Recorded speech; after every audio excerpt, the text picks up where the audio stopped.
C'est-à-dire qu'il est arrivé à un point où il allait y avoir un divorce avec son épouse.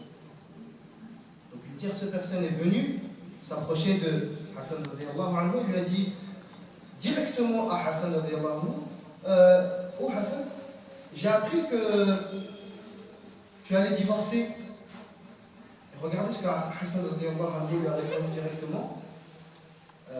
Ça c'est entre moi et ma femme. Qui es-tu pour venir interférer dedans? Pour venir rentrer ton nez dedans? Pour venir te mêler de ses affaires? Qui es-tu? Donc, cet homme il est reparti sans rien dire. Quelques jours plus tard, Hassan radiyallahu anhu avait divorcé. Ce même homme, ce même individu, revient voir Hassan radiyallahu anhu et lui pose la même question en disant: oh Hassan, as-tu divorcé? Du coup, ça sous-entend quoi par ces questions? C'est qu'il veut en apprendre plus au sujet de cette femme. Cette tierce personne, cet homme, veut en apprendre plus sur cette femme. Pareil, à ce moment-là, Hassan radiyallahu anhu lui a répondu: qui suis-je pour oser parler d'une autre femme, d'une tierce femme? Donc regardez bien la nuance. Il s'agissait de sa femme, de son épouse, et il lui a répondu: qui es-tu pour venir interférer dans l'histoire d'un couple? Pareil, Hassan radiyallahu anhu, il a divorcé, il n'est plus en lien avec cette femme, et c'est là qu'intervient la deuxième qualité de l'homme, digne de confiance, parce qu'il s'agit d'un dépôt, il s'agit d'une amana. Et il a répondu: qui suis-je pour venir parler d'une tierce femme? Parce que ce n'est plus sa femme. À partir du moment où il a divorcé, ce n'est plus sa femme. Donc pareil, aujourd'hui, nous les hommes, comment on peut choisir une femme? On a mentionné comment une femme peut choisir un homme. Donc la question qui se pose naturellement après, c'est comment un homme peut choisir son épouse. Quelles sont les qualités qu'il faudrait voir pour choisir une épouse? Donc le prophète Muhammad sallallahu alayhi wa sallam a mentionné à cet effet qu'il y a 4 qualités, 4 critères très importants selon lesquels l'homme peut se baser pour choisir son épouse. La première, c'est la richesse. Un homme peut choisir cette femme pour la richesse qu'elle a. La deuxième, c'est pour sa beauté. Un homme peut choisir cette femme pour sa beauté. La troisième, c'est pour la famille. Cette femme est issue de telle descendance, elle est issue de telle famille. Donc je choisis cette épouse-là pour la famille. Et enfin la dernière, qui n'est pas des moindres, c'est pour sa religion. C'est-à-dire pour sa pratique de la religion. Maintenant, ça ne veut pas dire que je vais choisir une femme juste selon sa richesse. Je vais choisir une femme juste selon parce qu'elle vient de telle ou telle famille. Il est préférable de choisir une femme parce qu'elle a la religion et qu'elle est issue de telle famille. Parce qu'elle a la religion et qu'elle est jolie. Parce qu'elle a la religion et qu'elle a la richesse. Parce que le prophète sallallahu alayhi wa sallam, il a mentionné ces qualités-là et tout de suite après il a dit que les qualités des juifs, c'est de regarder la richesse. La qualité des chrétiens, c'est de regarder la beauté. La qualité des personnes qui sont de l'époque de Jahiliya, c'est de regarder la famille. Et la qualité de ma communauté, c'est de regarder la religion de la femme. Donc ça, c'est ce que le prophète sallallahu alayhi wa sallam nous a donné comme conseil pour pouvoir choisir une femme. எனவே கண்ணியத்துக்குரிய சகோதரர்களே, பெரியவர்களே, தாய்மார்களே, குர்ஆன் அல்லாஹ் சுப்ஹானஹு வ தஆலா நீங்களும் நான் நிக்காஹ் செய்திருக்கிறோம், அல்லாஹ் எங்களுடைய மனைவிமார்கள் அப்படி ஆக்கி வைப்பானா. யாரெல்லாம் நிக்காஹ் செய்ய இருக்கிறீர்களோ அல்லாஹ் அவர்களுக்கு அப்படிப்பட்ட குர்ஆன் இருக்கக்கூடிய இந்த வரைவிலக்கணங்கள் நிறைந்த, இந்த பண்புகள் நிறைந்த மனைவிமார்கள் எல்லாம் நசீபாக்குவானா. என்னுடைய வீடுகளுக்கு மருமக்களாக வர இருக்கின்ற மருமக்களை மூசா அலைஹிஸ்ஸலாத்து வஸ்ஸலாமை போன்ற ஒரு ஒரு சக்தி வாய்ந்த நம்பிக்கை நிறைந்த ஒரு மணமகனாகவும் எங்களுடைய வீடுகளுக்கு வர இருக்கின்ற மருமக்களை நாங்கள் இப்ப படிக்க இருக்கின்ற வாசிக்க இருக்கின்ற விளங்க இருக்கின்ற மருமக்களா அல்லாஹ் ஆக்கி வைப்பானா. இந்த குர்ஆன் சொல்லி இருக்கக்கூடிய பண்புகளை வளர்த்துக் கொள்வதை கொண்டு வாழ்க்கை மனமாகும். குர்ஆன் அல்லாஹ் சுப்ஹானஹு வ தஆலா சூரத்துத் தஹ்ரீம் ஒரு பாடம் கொடுத்தார். சூரத்துத் தஹ்ரீம் என்பது நான் நினைக்கிறேன் தனியா படிக்க வேண்டிய ஒரு வகுப்பு, தனியா படிக்க வேண்டிய ஒரு சூரா. சூரத்துத் தஹ்ரீம் வீட்டுக்குள்ள பிரச்சனைகள் வந்தால் அந்த பிரச்சனைகளை எப்படி கையாளுவது, ஹஜ்ரத் ரசூலுல்லாஹ்வுடைய வீட்டுக்குள்ள பிரச்சனை, மனைவிமார்களின் ஒரு மாத காலம் ஒதுங்கிவிட்டார். எத்தனை மாதம்? ஒரு மாதம். என்ன அந்த அளவுக்கு எல்லாம் உங்களுக்கு சக்தியில் ஒதுங்கிக்கிறது நித்தீங்களா? ஒரு மாத காலம் எல்லாம் ஒதுங்கி நிற்கிறது என்ன ஒரு வாட்ஸ்அப் போல நாங்க வைக்கிறோம். ஸல்லல்லாஹு அலைஹி வஸல்லம் ஒரு மாத காலம் கிட்டத்தட்ட தன்னை மனைவிமார்களுக்கு ஒதுங்கி நின்றார். ரோஷத்தை வெளிப்படுத்தினார் ஸல்லல்லாஹு அலைஹி வஸல்லம். சொன்னாங்க ஸல்லல்லாஹு அலைஹி வஸல்லம், அன அகியரு, நான் உங்க அனைவரை காட்டிலும் ரோஷக்காரன். வல்லாஹு அகியரு மின்னி, அல்லாஹ் என்னை விட ரோஷம். கணவனுக்கு ரோஷம் வரும். கோபம் என்பது வேற, ரோஷம் என்பது ஸல்லல்லாஹு அலைஹி வஸல்லம் வரலாறு ஆச்சரியமான வரலாறு. 11 மனைவி 9 மனைவிமார வச்சு ஒரே நேரத்துல சமாளிக்கிறது எப்படி? நீங்க எல்லாம் கேட்பீங்க, உண்மையே மாமியை வச்சு, உண்மையே மருமகளை, உண்மையே மனைவியை வச்சு சமாளிக்கிறது நீங்க கேட்பீங்க. யாரு? உம்மாவும் சொல்லுங்க. உம்மாவையும் மனைவியையும் வச்சு எப்படி சமாளிக்கிறோம் நீங்க கேட்பீங்க. ஸல்லல்லாஹு அலைஹி வஸல்லம் வீட்டுக்குள்ள 11 மனைவி 9 மனைவிமார்கள் வச்சு சமாளிச்சாங்க. 9 பேரும் 9 வகையான மனைவி. ஒருத்தர் விவாகரத்து செய்யப்பட்டு வந்த மனைவி, ஒருத்தர் கணவன் மௌத்தாக இருந்த மனைவி, ஒருத்தர் சின்ன வயதுல குறைந்த மனைவி, ஒருத்தர் கன்னி பெண்ணாக இருந்த மனைவி, ஒருத்தர் இஸ்லாத்துக்குள்ள வந்த மனைவி, ஒருத்தர் வந்துட்டு அடிமையாக இருந்து உரிமையிடப்பட்டு நிக்காஹ் செஞ்சு கொண்ட மனைவி, ஒவ்வொரு வகையான மனைவி. ஆயிஷா ரலியல்லாஹு தஆலா அன்ஹா நிக்காஹே செஞ்சிருக்க, வயதுல குறைந்தவங்க. ஹஃப்ஸா ரலியல்லாஹு தஆலா அன்ஹா கணவன் மௌத் ஒன்று போறல. ஸைனப் ரலியல்லாஹு தஆலா கணவன் தலாக் சொன்னாரு. குர்ஆன் சொல்லுது, ஃபலம்மா கதா ஸைதுன் மின்ஹா வத்ரா, தலாக் சொல்லப்பட்ட பெண் யாரு? அது ஸைனப் ரலியல்லாஹு தஆலா அன்ஹா. மாரியத்துல் குர்தியா ஒரு அடிமை பெண்ணாக உரிமையிடப்பட்டவங்க. சஃபியா பின்த் ஹுயை ஒரு யூத பெண், இஸ்லாத்துக்குள்ள வந்த பெண். இப்படியாக ஸல்லல்லாஹு அலைஹி வஸல்லம் எப்படி அவர்கள் எல்லாம் ஒரே இடத்தில் வைத்து, ஒரே வீட்டில் வைத்து, ஒரே இடத்தில் ஒரே அந்தஸ்தில் வைத்து எப்படி இவர்களை எல்லாம் பராமரித்தார்கள். அது ஒரு ஆண்டவர் இருக்க வேண்டிய ஒரு ஆண்டு, ஆண்டவர் இருக்க வேண்டிய ஆண்டு. தாயையும் விட்டு கொடுக்க முடியாது, மனைவியையும் விட்டு கொடுக்க முடியாது. தாய் என்னை வளர்த்தவள், மனைவி என்னை வளர்க்க வந்திருப்பவள். இதுக்கு பிறகு நான் மனைவிதான். என்னுடைய தாய் இவ்வளவு காலம் என்னை வளர்த்து இந்த இடத்துக்கு கொண்டு வந்து சேர்த்தவள்.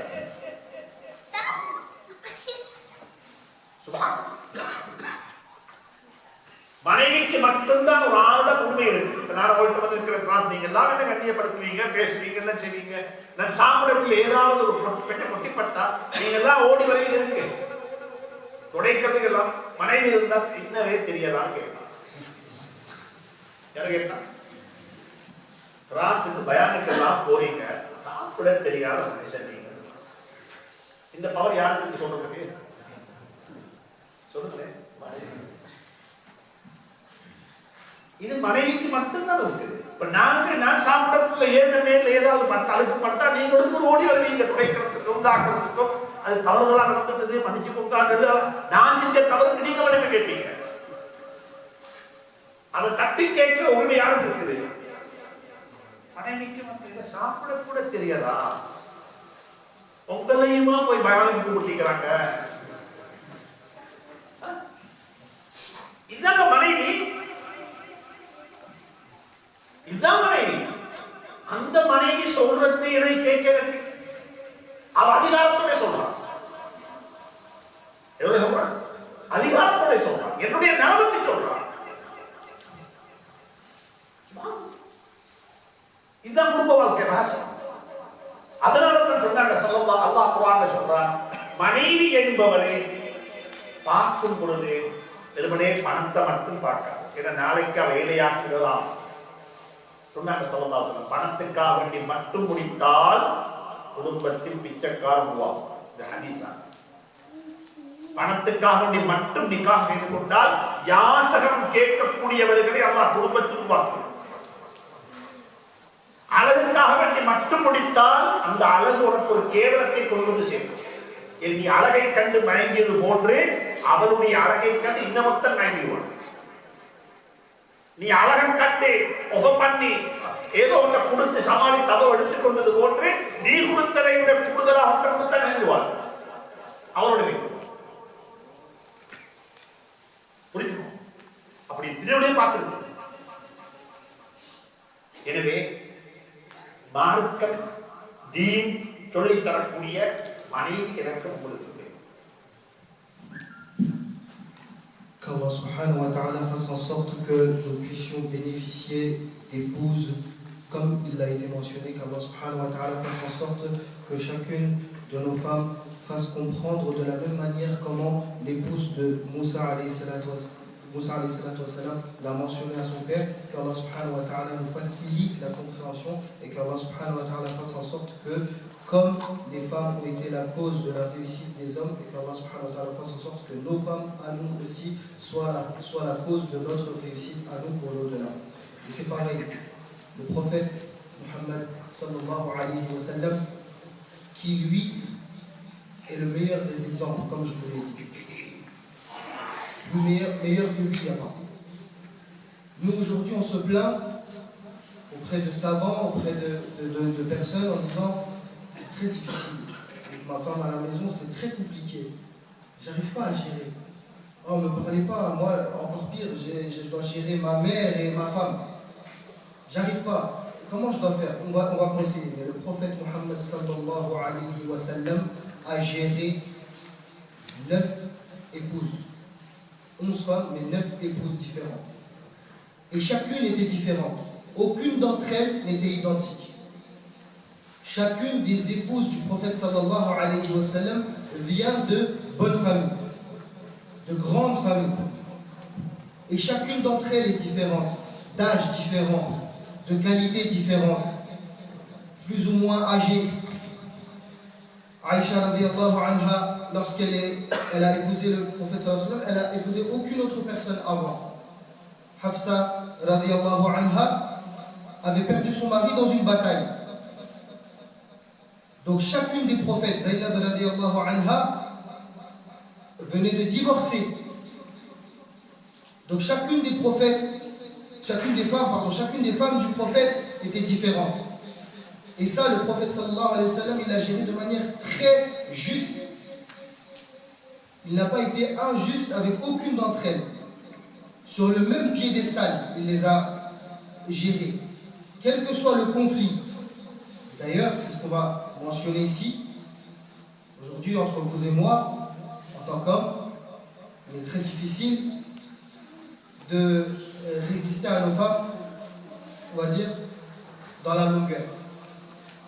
Personne, entre vous et moi, peut résister sans aller vers nos épouses plus d'une certaine heure, voire plus de certaines journées. Ça dépend des personnes. Mais le prophète sallallahu alayhi wa sallam ne s'est pas rapproché d'aucune épouse pendant 30 jours, pendant la durée de 1 mois, suite à un conflit. Car il était très fier, le prophète sallallahu alayhi wa sallam. C'était quelqu'un de très fier. Et lui-même, il l'a dit dans le hadith, moi je suis quelqu'un de très fier, et Allah subhanahu wa ta'ala est encore plus fier que moi.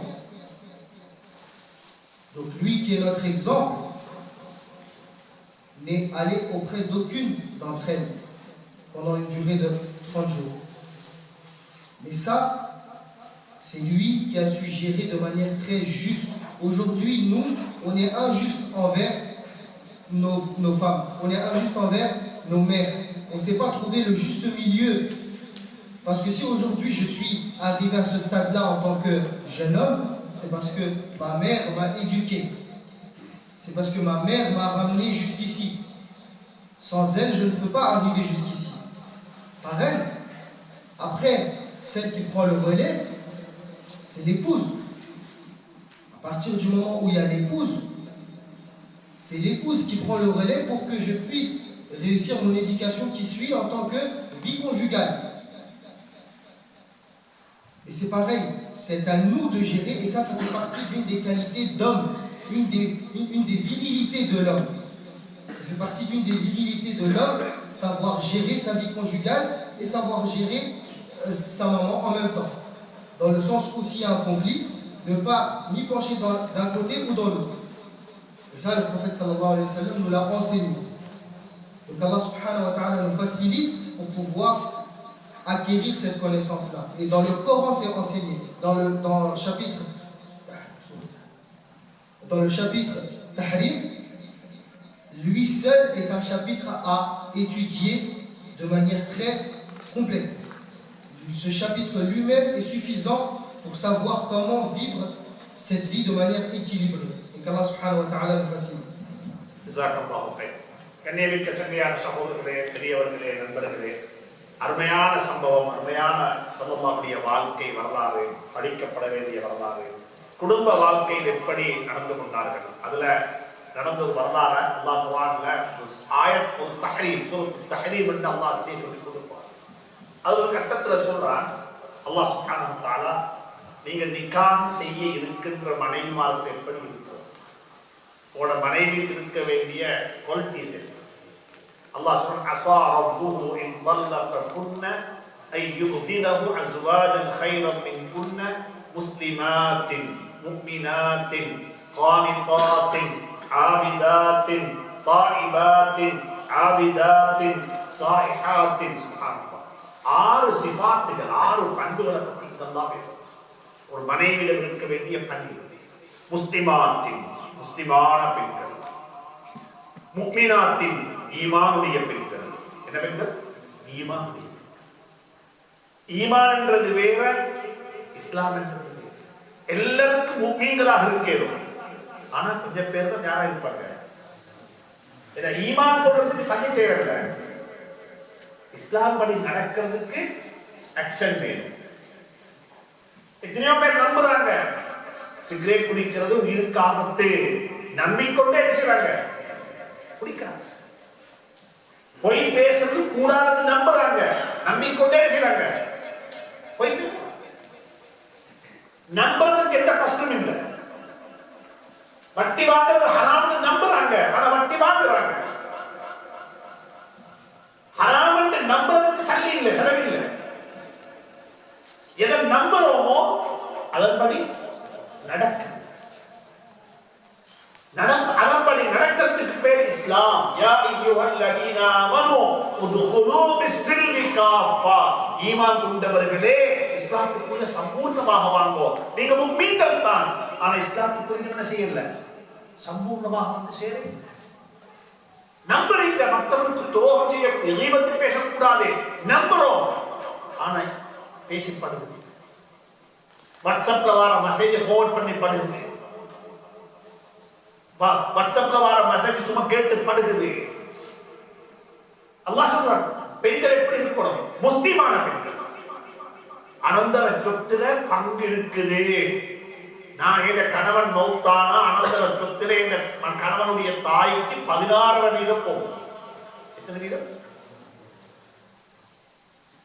கணவனுக்கு பிள்ளைகள் இல்லைண்டா மனைவிக்கு 25% கிடைக்கும். கணவனுக்கு பிள்ளைகள் இருந்தால் மனைவிக்கு 12% தான் கிடைக்கும். ஆனால் கணவனுக்கு பிள்ளைகள் இருந்தாலும் சரி, இல்லைன்னு சரி, தாய்க்கு எவ்வளவு கிடைக்கும்? 16% கிடைக்கும். அது நீங்க பிரிச்சு கொடுக்கிறது கொடுக்காம இருக்கிறது இரண்டாவது விஷயம். அவருக்கு 16% ஆகிவிடும், சொந்தமாகிவிடும். இஸ்லாமிலே இதை நடைமுறைப்படுத்துறது.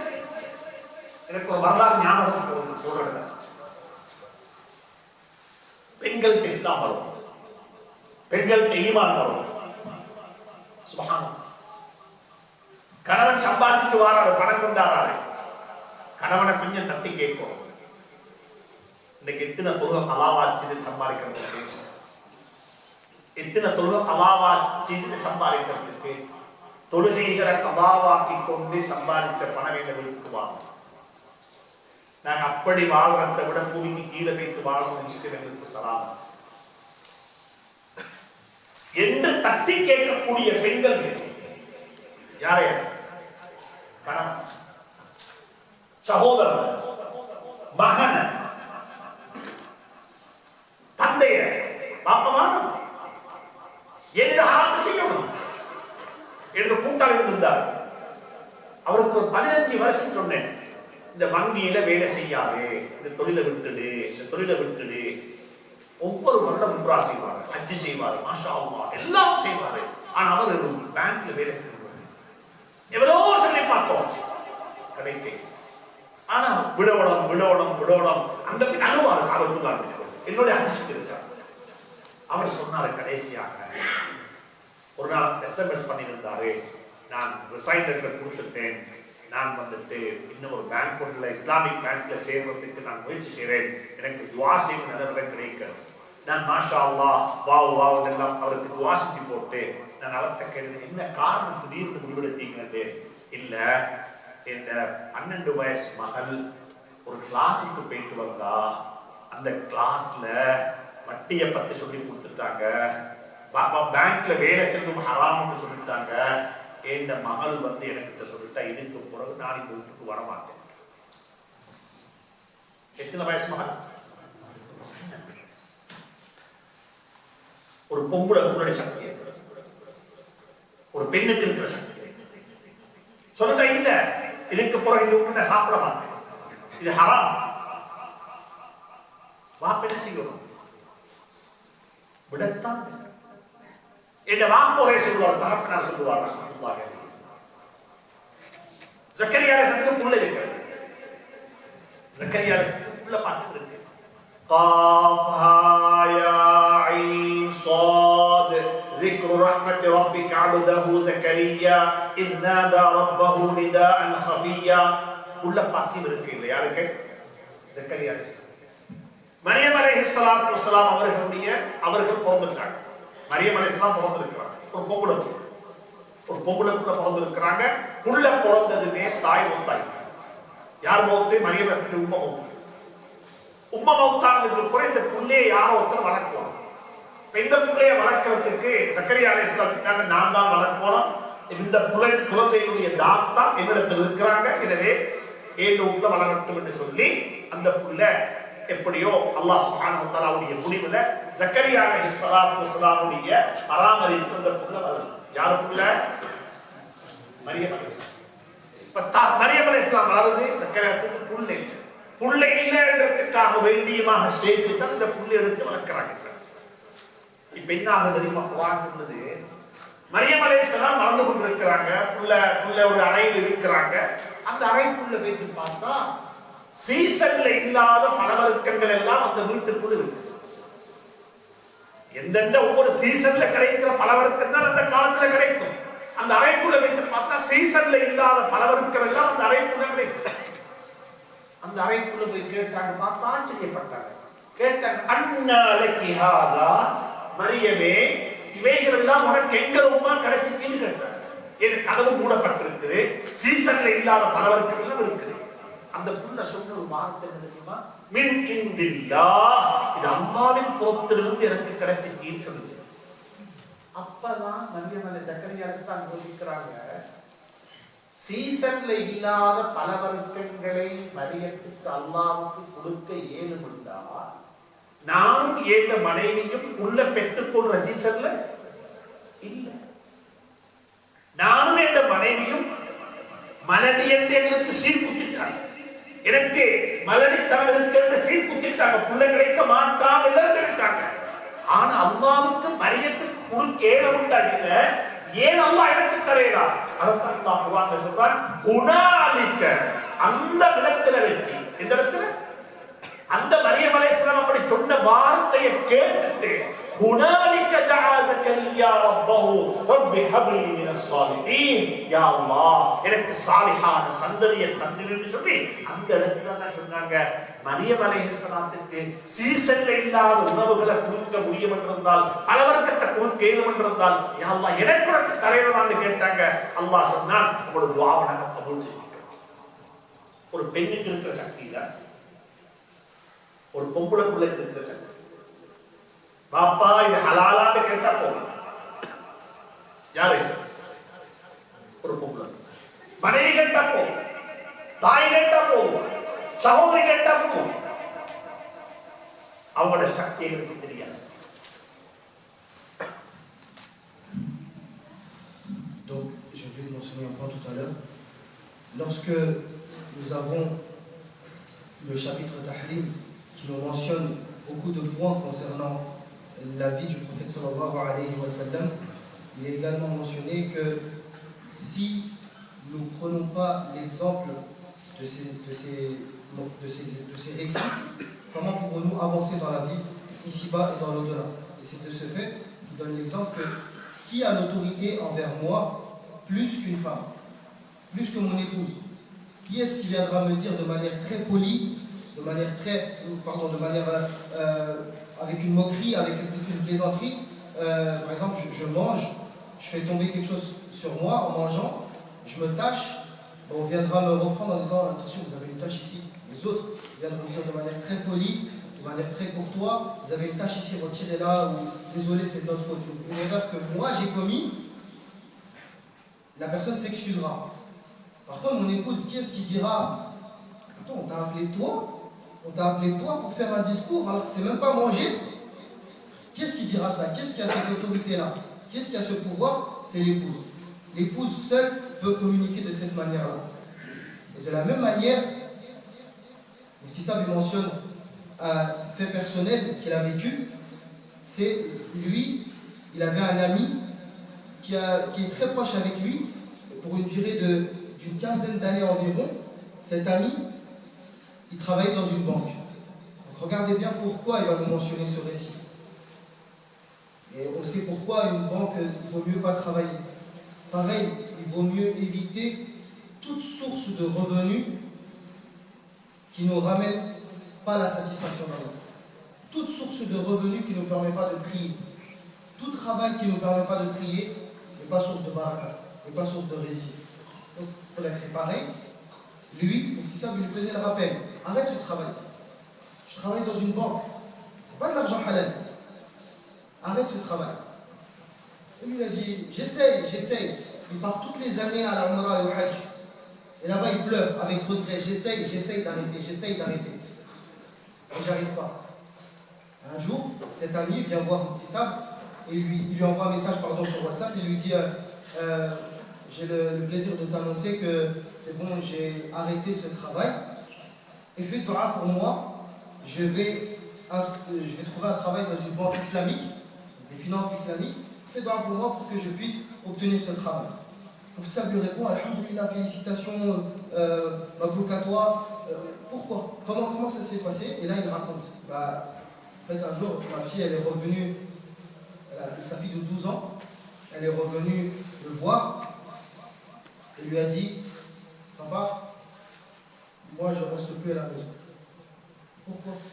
Parce qu'à l'école, il a été enseigné dans son école pour la fille de 12 ans que les intérêts, c'est haram.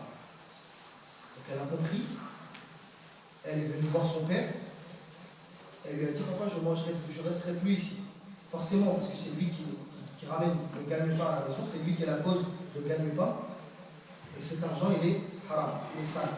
Donc cette fille de 12 ans lui a dit, papa, je ne mangerai pas ici. Et c'est cette phrase-là, je ne resterai pas à la maison, je pars de la maison. Et c'est cette phrase-là qui a tout chamboulé dans la vie de cet homme. Il dit, c'est bon, j'arrête.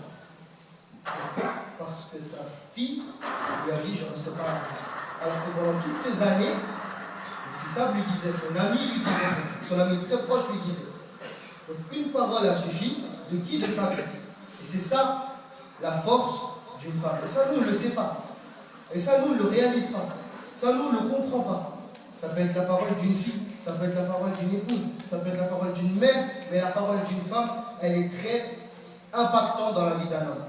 Dans le même exemple, ça, il a eu l'ayat soit Maryam, et il est mentionné le récit de Zacharia